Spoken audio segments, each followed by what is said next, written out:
How does Oregon beat James Madison in the college football playoff? I think the answer for a lot of people is very obvious, but we're going to break down some of the things they need to do to end this Cinderella story. Now, the Oregon Ducks have had a great season. They obviously want the Indiana game back, but you can't do that, unfortunately. 11-1 is still impressive. This team has done a great job of battling through adversity all year, and that's going to continue through the college football playoff. They have their sights set on a couple different things, but in their way stands James Madison. James Madison has been one of the more entertaining stories in college football from an underdog standpoint, and Oregon's looking to ruin that. And we've already done a James Madison video. A lot of Oregon fans have already given their thoughts on this matchup.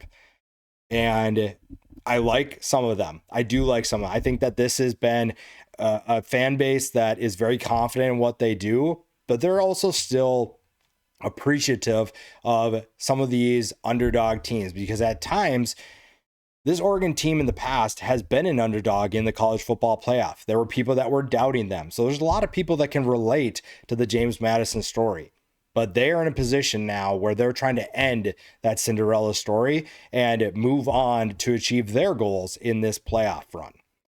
Now, when you look at what they need to do, one of these things is something that they hopefully can do, because if they do that, there are good things that come with it. Getting healthy, specifically on offense.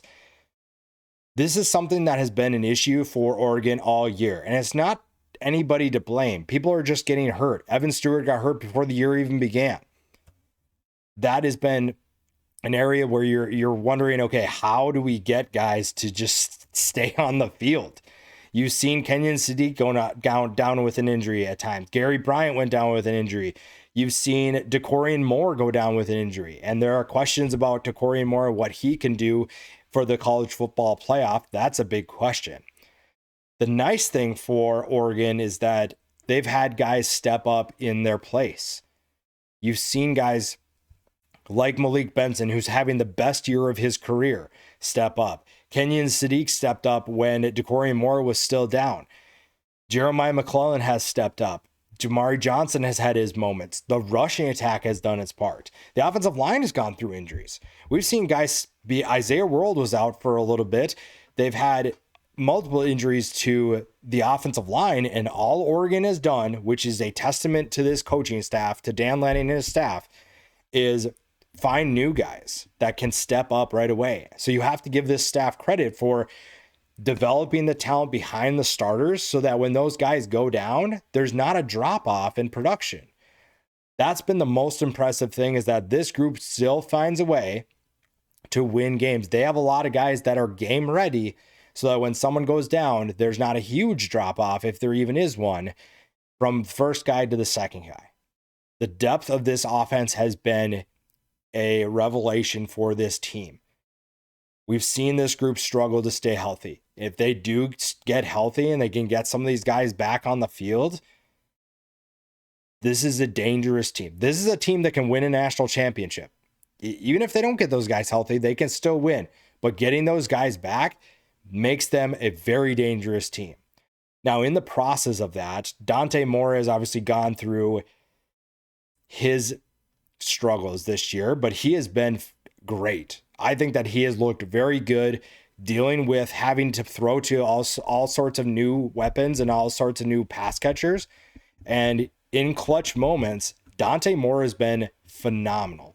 Even in cold weather, wet weather, he has been very accurate. He's delivered a number of strikes that have been very impressive and have given this Oregon team a chance to move the sticks, to move down the field and continue towards the end zone. Over 2,700 yards, 24 touchdowns, 6 picks. There's not much that's rattled him. And coming into this year, that was a question that I had about Dante Moore, was when he gets in trouble or when he gets pressured, how does he respond? Because when you look at what this team has done this year, there is a lot to be excited about. The offensive line has given him time, but there's also been times when injuries have happened or there's been pressure. You're going to get pressured as a quarterback in college football. And coming into this year, We talked about his time at UCLA and how we talked about the Utah game specifically. Part of that's on him, but a big part of it was on the offensive line. So we knew that if the offensive line could give him time, then they'd have a chance to make things happen. It just came down to what was he going to do in terms of staying poised. He can escape the pocket. We've seen that, but we've also seen him make strikes, make throws that are down the field, deep down the field, with pressure in his face. So that's been a huge emergence, a huge development for him. The rushing attack has been the steady part of this team. The rushing attack has been the steady part of this offense. Whether it's Noah Whittington or the two freshmen, Jordan Davison, De'Aaron Hill Jr. Those three have just kept things going. Whittington's averaging almost 7 yards a carry. Davison's 6. He leads the team with 13 touchdowns. Hill's averaging 8.2. It's been kind of a flavor of the month, if you will, with those three because they've taken their turns being that star guy, being that go-to guy. Having that depth, again, is a huge part of this offense. The offense having the depth that it does gives them an 11-1 record. They've dealt with adversity all year. And it's also given them balance, right? We haven't been able to see a team focus on one aspect of this offense and take it away. Because there's not really, there are plenty of good guys, but there's not really one particular player that if you take him away, Oregon's offense implodes. If you take Noah Whittington away or you make him struggle, Davison and Hill can step in and make an impact. They can still run the ball. If you take away Kenyon Sadiq, Malik Benson has stepped up. You saw it against Washington. You've seen it in a number of games. Jeremiah McClellan, same thing. When DeCorey Moore has played, same thing with him. This is a team that has done great things despite some of the things they've had to deal with. They've had to deal with a ton of adversity, even though it doesn't seem that way. They're 11-1, so people just assume, Oregon's good again. They've dealt with their adversity, and I think those tests have made them better as a whole. The defense has had the same thing. The physicality that they've played with in the trenches has been a nice development for them as well. Mateo Uyunglele is still a major factor, despite the fact that his numbers don't say that. Teams are very aware of what he can do. They are very aware that he is a talented player that has a bright future and can wreak havoc against the opposing offense. So that's opened things up for guys around him. You've seen other players like Bear Alexander get more opportunities. Tatum Tuioti has had a big opportunity in front of him, and he's taken it. 57 tackles, 13.5 tackles for loss, 7 sacks. Now, Uyunglele is still very good. 8.5 tackles for loss, 5 sacks. Not the most impressive numbers, but if you watch the film, you can see that teams are worried about what he can do. So they've given Oregon a little bit of adversity. We're going to take away your best player. How do you respond? Bryce Betcher has done a great job of leading the team as well. The linebackers have been very good this year. They've been very fun to watch. And this is a front group that is going to make a big impact on this game and help out a secondary that has seen new faces emerge. Dylan Thieneman comes in from Purdue and doesn't skip a beat for the most part, being a guy that is a playmaker. Aaron Flowers has been in the mix. Jaden Candidate has made a number of big plays. Brandon Finney has stepped up in his first year of college football as a major playmaker for them in the secondary as well. He's a physical player, and the physicality that we've seen in the trenches for Oregon has helped them tremendously. It has given them great opportunities to provide disruptive plays and slow down opposing offenses. Because when you look at some of the offenses that they've played, you're going to see, for the most part, a lack of mobile quarterbacks. Now, Damon Williams this past game was the last game they played, mobile quarterback there. You haven't seen a ton of mobile quarterbacks against the Oregon defense. And against James Madison, Alonzo Barnett is a mobile quarterback, and he's had some big moments this year. Swarming him and winning the line of scrimmage with that defensive line is going to be a big key, because that's a James Madison offense that can make explosive plays, that can get the ball down the field quickly if they want to.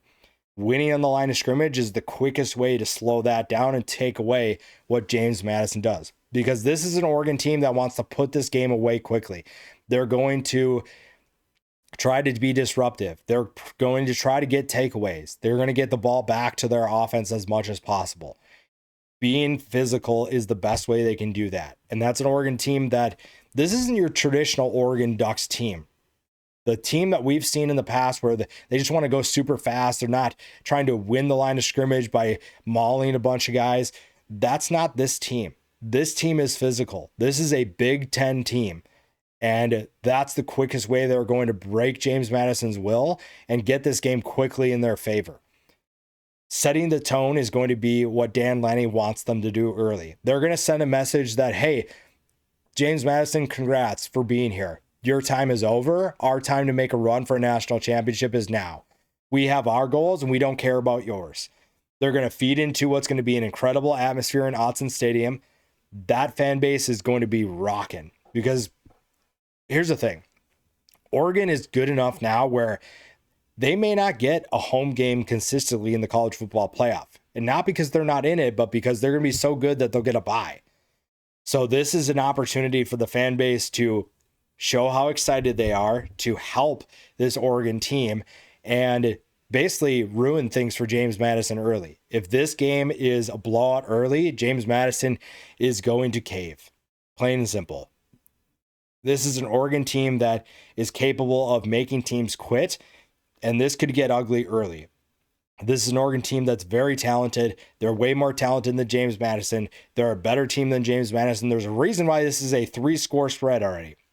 There's a reason why most people in the James Madison video were commenting like, this is ridiculous to be even consider that. It's why you play the game though, people. I'm not saying it's going to happen, but we play the game for a reason. We play the games for a reason, right? So there is that. Now, we're going to make some predictions later, not in this video, but this is how Oregon does it. Winning the line of scrimmage, getting healthy, because long-term getting healthy is really what they'll need to do. If they want to make a run in the playoff, getting healthy is the key. If they find balance, they continue doing what they're doing, dealing with adversity, which is something they're very good at, they continue doing all these things, they'll be just fine. There's not really a ton to worry about in that department. Dan Lanning has built this team physically and mentally to be strong during these tough moments. And if they want to make a run, they'll need to continue doing that if they want to win a national championship.